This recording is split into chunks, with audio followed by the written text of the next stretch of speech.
ജീവിതത്തെ തകർക്കാനും തളർത്താനും ആളുകളുണ്ടാവും. ജീവിതം പക്ഷെ നമ്മുടേതാണ്. ജീവിക്കേണ്ടത് നമ്മൾ.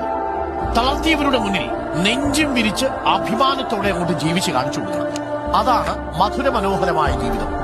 ഒരു പുതുപുലരി നിങ്ങളെ സ്വാഗതം ചെയ്യുന്നത് ഒട്ടേറെ മധുരവും കയ്പും നുകരാനാണ്. ഇന്നത്തെ ജീവിതത്തിൽ സന്തോഷം മാത്രമേ കിട്ടൂ എന്ന് നിങ്ങൾ കരുതരുത്. ഇടയ്ക്കിടയ്ക്ക് ചിലപ്പോൾ നിങ്ങൾക്ക് ദുഃഖവും തിരിച്ചടികളും ഒക്കെ ഉണ്ടാവും. പക്ഷെ അവസാനം പുഞ്ചിരിക്കേണ്ടത് നിങ്ങളായിരിക്കണം. കയ്പും മധുരവും വന്നാൽ ഏത് വേണമെന്ന് തിരഞ്ഞെടുക്കേണ്ടത് നമ്മൾ തന്നെയാണ്. നമ്മുടെ ജീവിതം നമുക്കേ ജീവിക്കാൻ പറ്റും. നമ്മൾ മറ്റൊരാളിൽ ജീവിക്കുകയാണിത്.